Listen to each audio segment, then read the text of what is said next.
My name is Louise Berger and I lead the insomnia service within the sleep clinic at the Royal Surrey Hospital in the UK. I want to start by thanking you for taking the time to listen to this podcast. Whatever your reason for tuning in, whether it be because you are struggling to fall or stay asleep, or because you're a friend or professional wanting to help someone else, or maybe you'd just like to future-proof your sleep by understanding it better, you are in the right place. This talk will provide clear and practical advice based on science for improving sleep. Sleep is universal after all. Every human alive needs it and does it, generally every day of their life.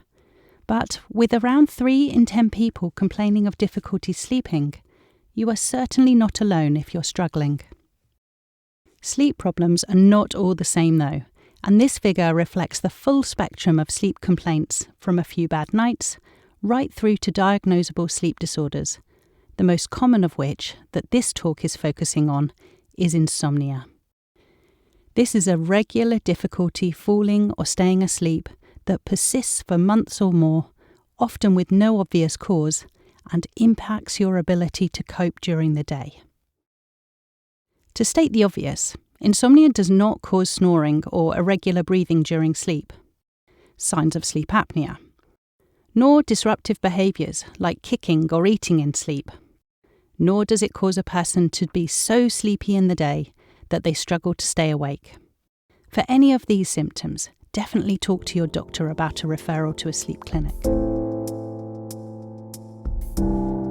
Given the prevalence of sleep problems, it is shocking how many sufferers find their symptoms being ignored or trivialised by healthcare professionals, and that despite sleep disorders being serious medical conditions, the closest many people get to treatment is 5 top tips for sleep listed in the Daily Mail. It is no wonder that many people with insomnia feel very alone. Poor sleep impacts almost everything you think, feel, and do during the day.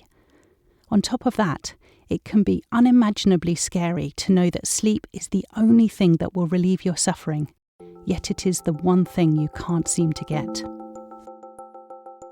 If you have a problem with your sleep, before we go any further, I want you to hear something very important. There is hope. There is hope for you that you can learn new habits that will enable you to experience the joy of a great night and a great day. By the end of this talk, I hope you will feel confident, equipped, and ready to take action that will improve your slumber. This is about more than just knowing what you need to do. I also want you to understand why you should take these steps. So get ready for a little theory too. And don't worry if you feel like you've already tried all the usual tips and tricks, typically called sleep hygiene. While these are important, they are rarely enough to resolve a chronic sleep problem. Just as dental hygiene is great for keeping things in check, but brushing alone will never be enough to fix a cavity. So, what will this podcast cover? To kickstart, we will look at short-term or temporary bad sleep, sometimes known as acute insomnia. This is a fairly normal response to a stressful event or situation, and the main aim at this stage is coping and getting your sleep back on track. Then we dig deep into chronic insomnia, which is a different entity to temporary bad sleep. This is a long-term pattern of regularly struggling to fall or stay asleep for no clear reason. Firstly, you will learn 2 major systems that determine how well you sleep. Then we look to exploit these systems through powerful techniques that will shift how you think about and go about sleep, so you have the best chance of sleeping well.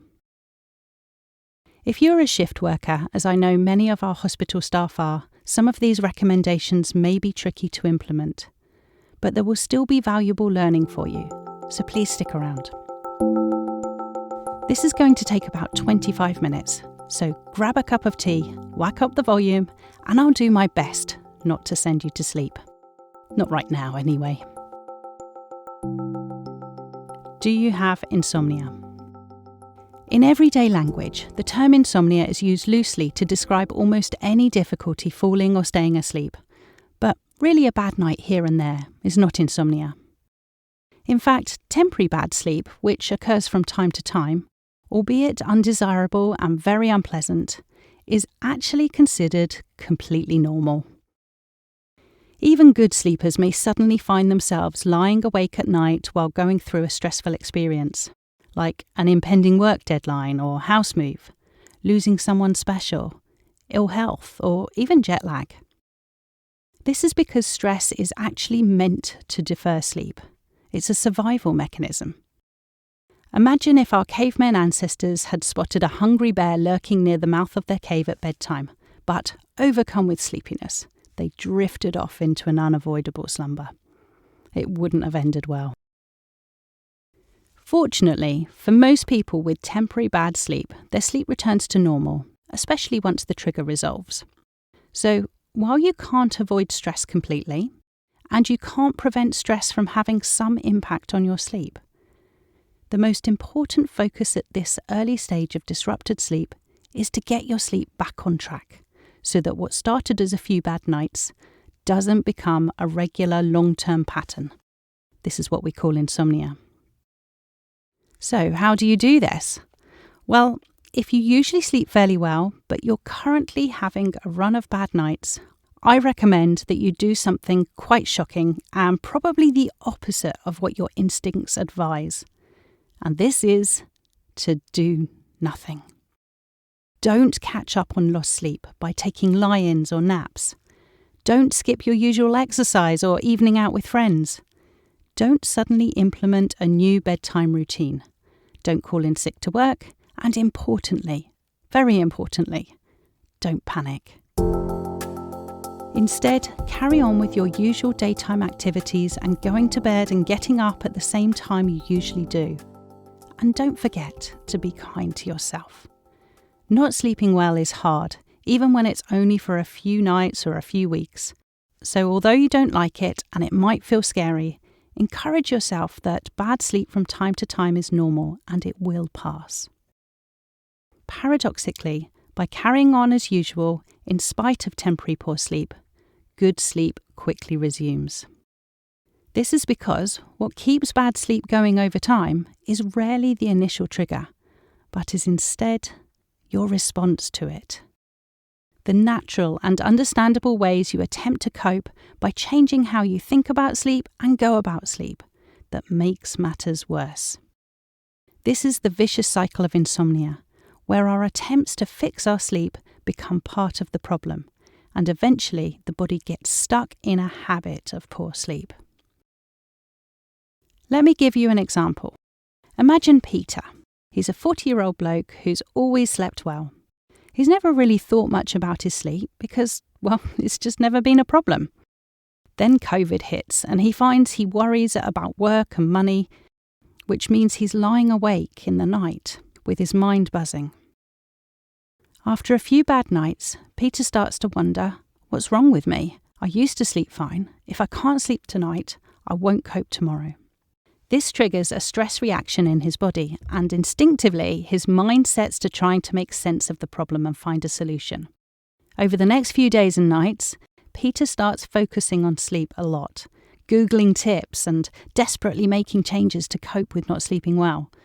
Earlier to bed, lavender on the pillows, earplugs, lie-ins, more coffee through the day, an extra beer before bed.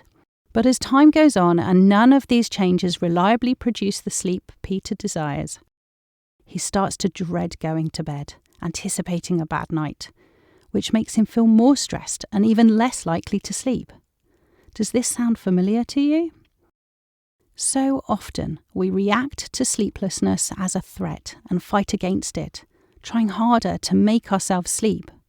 But sleep is one of the few things in life whereby trying harder leads to worse outcomes, as it causes our mind and, to some extent, our body to become what we call hyper-aroused, as in more active and alert, which paradoxically makes it less likely we will sleep. Interestingly, if you ask a good sleeper what they do to make themselves sleep, you'll usually find they put very little attention, time, or effort into sleep. Sometimes it's helpful to think of sleep like a sapling plant. You can't force that plant to grow by tugging at its leaves. In fact, this will cause damage which makes growth less likely. but you can create the right conditions for the plant to grow naturally by giving it nutritious soil, water, and sunlight. Here's the good news. Sleep is a habit, and habits can be changed. By understanding the vicious cycle of sleep effort, we can create an exit strategy from it and a way of achieving sound sleep. Firstly, though, I need to introduce you to a simple model for understanding the two biggest factors that determine how you sleep: the gas and the brake. If you've ever wondered how at the end of the day you can be absolutely exhausted, maybe even nodding off on the sofa, but spring awake once in bed, then keep listening. I'm about to use a simple metaphor to explain two major factors that determine how you sleep. And once you understand these, you can harness their power to sleep better. By the way, I'd love to claim this metaphor as my own idea, but I have to credit Daniel Erickson, the sleep coach, whom I first heard describe it. To sleep well, you need the gas on and the brake off. Your gas pedal, or accelerator in the UK, is your appetite or drive for sleep, which builds up and up throughout the day, and the longer you stay awake, the sleepier you become. This process is caused by a chemical called adenosine accumulating in your brain, making you feel sleepy and eventually drives you into sleep and through the night, at which point adenosine reduces. Because of this, no one can stay awake forever. Incidentally, the world record for voluntarily not sleeping is a massive 11 days, set in 1964. Although it's since been removed from the Guinness Book of World Records, as it's not considered very good for your health. That said, I'm not sure sword swallowing is either. Bottom line is that the only thing that produces sleep is time awake. Also, the longer you're awake, the greater your ability to fall and stay asleep.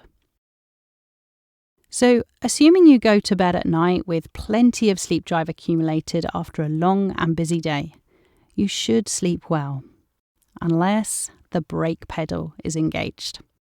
The brake is what we call hyperarousal, a feeling of alertness and edginess. The main trigger for hyperarousal at bedtime or overnight is thoughts and feelings, especially the troubling ones that we might call negative. These activate your body's stress response, and before you know it, although you are desperately tired, your mind is alert and your body restless. Essentially, you are tired but wired, which is a bit like trying to drive with the brake on. If you have insomnia, you either have a gas problem, i.e. you're not sleepy enough to fall and stay asleep through the night, or a brake problem, i.e. you're anxious, stressed, or overstimulated, leading to hyperarousal. In reality, most people have a bit of both. So to resolve insomnia, we use techniques aimed at both increasing the gas, as in sleep drive, and easing off the brake, as in reducing hyperarousal. It's worth knowing that the practical steps I'm about to talk through are incredibly powerful, but they aren't instantaneous fixes, otherwise known as a magic wand. They do take persistence and time. As such, I'd recommend that from now on, you don't pay much attention to how any single night goes. Instead, look at the general trend over a few weeks and see your actions today as part of building a good sleep pattern for a few nights' time. So, how to increase the gas? The most effective way to increase the gas is to stay awake for longer. In other words, spend less time in bed by either going to bed later or getting up earlier. There, I said it. Hopefully that's not come as too much of a surprise, since learning about how sleep drive increases the longer you stay awake. Interestingly, this is the exact opposite of what many people with insomnia do, which is usually to extend their sleep opportunity by lying in after a bad night or going to bed intentionally early in the hope that more time in bed will produce more hours of sleep. In practice, increasing the gas means 3, maybe 4 specific actions. Firstly, push your bedtime back to a time that you feel very sleepy. Not just tired, as in fatigued or exhausted, but sleepy, as in eyes drooping, head bobbing, and struggling to stay awake. Most people think of being sleepy or tired as the same thing, but they are different. Imagine a marathon runner crossing the finish line and overwhelmed with exhaustion, collapsing to the ground. They would be tired, but they wouldn't be sleepy or taking a nap at that moment. For most of the patients we work with in our clinic, the instruction to go to bed only once very sleepy means going to bed later than they currently do, especially if they feel anxious at bedtime, as this naturally dulls sleepiness. Next action. Fix your morning wake time so you're waking and getting up at the same time every day. Yes, I'm sorry, even at the weekend or days off. Any guess which night of the week most people sleep the worst? If you guess Sunday, you get top marks. Maybe some of this is worry about work on Monday, but the often overlooked reason is that many people lie in on a Sunday morning, so come bedtime on Sunday night, they have accumulated less gas in their system. By waking and rising at the same or at least a very similar time each morning, even after a bad night, you help your body clock to know not only that it's morning and time to boost alertness, but also to predict when it will be night and time for sleep. Furthermore, in terms of the gas in your system, if you always rise by 7 a.m, come bedtime, you will always have been awake and accumulating sleep drive for a similar time period. So decide now upon a time that you could commit to waking and getting out of bed 7 days a week. Now, with any luck, only going to bed once you're very sleepy and waking at a consistent time each morning will have automatically created a routine whereby you're awake longer and your nighttime or sleep opportunity is shortened. But if it hasn't, because you're already doing this, then aim to go to bed around 1 hour later or get up that much earlier for at least the next few weeks until your sleep improves. Now, let's talk briefly about naps. Most of us know someone who can take an afternoon nap and still sleep well at night. Some people are just so lucky. But for those who complain of insomnia, avoiding naps is a helpful step. As gas builds while you're awake and drops while you sleep, a daytime nap or even a sneaky doze on the sofa in the evening reduces sleep drive, just as a couple of biscuits before dinner knocks your appetite for that lovely bolognese. This can become a vicious cycle of a bad night, napping to catch up, fueling another bad night, and so on. So, if you can find a way to safely cut out naps, it will help you build sleep drive ready for the night.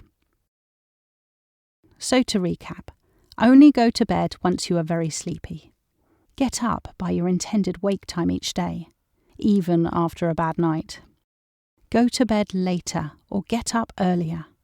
And finally, skip the nap, so that overall you are spending around an hour more awake during the day. If you have chronic insomnia but stick to this routine for the coming weeks, you will be highly likely to find that of the time you're in bed, you spend less of it awake, and the sleep you do get is more consolidated. It may take a few weeks to see a change and a few more weeks to make this a consistent pattern, but it should come, so keep going. You now know how to harness the power of the gas, but you also need to know how to ease off the brake. I'm now going to explain some practical steps for releasing the brake. As you'll remember, the brake is hyperarousal, that feeling of edginess or alertness provoked by troubling thoughts or feelings. For people suffering from insomnia, the most common cause of hyperarousal is fear. At that, fear of not sleeping. As was the case for Peter, whose story I told earlier, the fear of not sleeping activates our stress response, focusing our attention on sleep throughout the day, blaming sleep for every yawn and concentration lapse, worrying about the night to come, researching new ways to achieve sleep, and driving us to try almost anything in the hope of finding a cure. Let's rephrase that. The main thing that stops people with insomnia from sleeping is the fear of not sleeping, and in order to sleep well, we need to be less fearful about not sleeping. This is not easy. After all, fear of not sleeping is a completely normal response and a consequence of our brain responding to sleeplessness as a threat, like a lion prowling around our bedroom, for example. It's no surprise really. We all know how much better we feel and perform after a good night's sleep. We've also all seen or heard the endless scaremongering in the media of how we're going to end up sick with dementia or dead if we don't get those magical 8 hours sleep. Here's the thing though, there is no evidence that every adult needs 7 to 8 hours sleep. In fact, there are plenty of people who feel alert and well on 6 hours sleep. So don't deliberately put yourself under pressure to achieve an arbitrary number of hours when either you don't need it or you can't get it because of insomnia, as this just creates stress, which makes it even harder to sleep. It may also come as a relief and surprise to hear that there is no evidence that insomnia causes premature death or even serious physical illness. All we know at the moment is that short sleep duration or very broken sleep are associated with ill health. Look out for that word, association. As in, research shows that ice cream sales are associated with deaths by drowning. But that doesn't mean that eating ice creams will cause you to mysteriously sink while swimming. Associations are merely connections. What you probably don't know is research also shows a strong association between regular long sleep, i.e. more than 8 hours, and disease. But this doesn't mean that sleeping too little or too much will cause you to develop a chronic illness. Merely the two are linked, and the possible alternative explanation is that illness is the cause of sleeping too much or too little, not the other way round. I feel it's important that you hear this and really let it sink in. When we pressure ourselves to sleep a certain amount, tell ourselves we won't cope tomorrow, or worry that insomnia is dangerous or bad for our health, it fuels our fear of not sleeping. It increases our attention to sleep and the amount of effort we put into trying to control sleep. All this effort and pressure is like slamming your foot on the brake. It increases hyperarousal and makes sleep less likely. So, the practical step here is to, where you can, let go of your beliefs that insomnia will make you ill or give you diabetes or dementia. To notice when you're telling yourself, I've just got to sleep tonight or I won't cope tomorrow. And choose to let go of that. To avoid media reports that fuel worry. To respond to yourself kindly after a bad night. In essence, learning to accept the insomnia you're currently experiencing. And that doesn't mean liking or inviting bad sleep, but to allow it without fearing it, without battling, without reacting to it, will reduce your stress response, like easing off the brake, allowing your body to relax and creating the right conditions for sleep to emerge. We will now look at another method for reducing hyperarousal. This strategy relates to the time before you go to bed. We like to refer to this as the buffer zone. To understand the buffer zone, it's helpful to recognise how the mind is akin to a ball. During the day, it's like it's rolling down a hill, but when nighttime comes and it reaches the bottom of the hill, it doesn't instantly stop rolling. It gradually slows over time. Our minds also need time to slow down, and they benefit from time before bed to calm and move away from the stresses of the day. Take a moment now to reflect on how you treat that last hour or so before bed.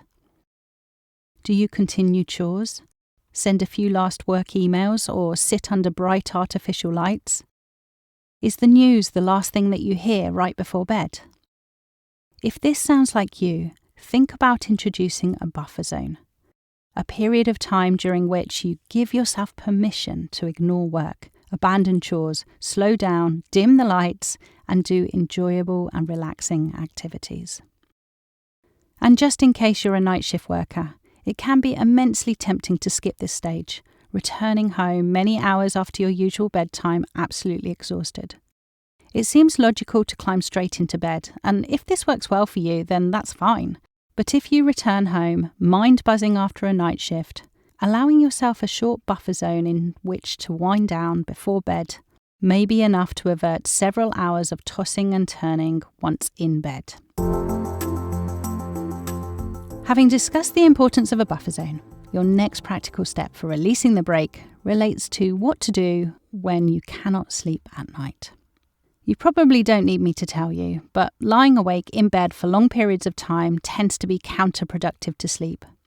Your mind starts buzzing. Frustration, boredom, or anxiety creep in, activating your body's stress response. And something else happens. You will unknowingly drift briefly in and out of light sleep while assuming you are continuously awake, which reduces the drive for good quality sleep. So if you find yourself awake overnight for what feels like 20 minutes or so, or maybe it's just a couple of minutes but you're feeling stressed, get up and out of bed and do something else. This guidance applies whether it be the start, middle, or end of your night. When you get up, ideally stay up for at least 30 minutes and do something you enjoy. Keep the lights fairly dim and then return to bed once you feel sleepy. This strategy will not instantly resolve insomnia in one night, so don't be disheartened if you try it a few times and find that initially you get a little less sleep. But over time, it will retrain your brain that the bed is not a place for lying awake and stressing, but a place of peace and sleep. Remember that sleep cannot be forced, and fighting the experience of being awake will not help you sleep. Paradoxically, though, by getting out of bed, you allow your body to rebuild its drive for sleep, increasing the gas in your system, so that when you return to bed, you are sleepier. Psychologically, the act of getting up when you can't sleep is also very powerful. You're teaching your brain it doesn't have to be afraid of being awake. You are accepting that right now, sleep is not forthcoming, so you will do something else until it is. You are acknowledging that you do not have to try so hard to sleep, and in trying less, you release the brake, allowing sleep to emerge. The final suggestion I'm going to make to ease off the brake, therefore reducing hyperarousal, is to optimize your day. When you don't sleep well, it's normal and easier to put life on hold, to withdraw from planned activities, to conserve energy. This inadvertently gives more power to the insomnia and reinforces the perspective that sleeplessness is something to be fought. Were you ever bullied at school? Probably, as very few of us escape this humiliating induction to human cruelty. Like the bully in the playground, that grows ever more confident and persistent upon seeing your reaction of sadness or retaliation, insomnia too becomes more powerful as it provokes you to withdraw from your usual activities. To make it worse, in the absence of an active and fulfilling day, insomnia has the opportunity to dominate your attention. Attention to insomnia is equivalent of oxygen to fire. It fuels it. Don't give power to the insomnia. Make a decision to have the best day you can in spite of your night. To shift your attention onto the things you enjoy and value, rather than on what you don't want, i.e. insomnia. If you wait until you're sleeping well to invest time in doing what's important to you or pursuing your goals, you overlook a vital way of releasing the brake. The reality is that although a great day is much easier after a great night is also much easier after a great day. To summarise, during this podcast we have covered a lot of information. In particular, we have looked at how temporary bad sleep is normal at times of stress, and that the best way to help good sleep return is counterintuitively to do nothing and carry on as normal. How the way we respond to temporary bad sleep, in thought and action, in particular sleep effort, can keep insomnia going. We've looked at the two main factors that determine how well you sleep: the gas, which is sleep drive, and the brake, which is hyperarousal. We then explored how you can increase the gas through staying awake for at least an hour longer each day and only going to bed once you are sleepy, getting up at the same time every day, going to bed later or getting up earlier, and avoiding naps. We also looked at how you can take your foot off the brake by releasing fear about insomnia, dropping the effort to sleep, creating a buffer zone, getting out of bed if you can't sleep, and making the most of your day. I hope that you now feel you have a better understanding of temporary bad sleep and chronic insomnia, and in particular that you are clear on some practical steps you can take to improve your sleep. Although I have every expectation that you will see an improvement in your sleep after putting these practices in place in a consistent way, it may be that you need more personalised assessment and support than I can offer here. If this is the case, don't worry. Your next step would be to access what is called cognitive behavioural therapy for insomnia, known as CBTI. The advice and techniques in this talk are based on this approach. CBTI is very different to CBT for anxiety or depression. It is based solidly in sleep science and is proven to be the most effective way to treat insomnia. If you're in the UK, you could access CBT for insomnia with a GP referral to an NHS insomnia service like ours. Admittedly, there are shockingly few NHS insomnia services around, but now that we can work remotely with patients, we have a much broader geographical remit. CBTI is also available digitally using apps, via private practitioners, and if you're confident and motivated, there are some great books available. I will include specific suggestions in the notes that accompany this podcast. Finally, I want to thank you for listening to this talk. I hope you have found it useful and will share it with others. And if you'd like to let us know how it's impacted your sleep, then of course we'd love to hear from you. Check out our email in the podcast notes. From all of us within the Insomnia team, we wish you a good night.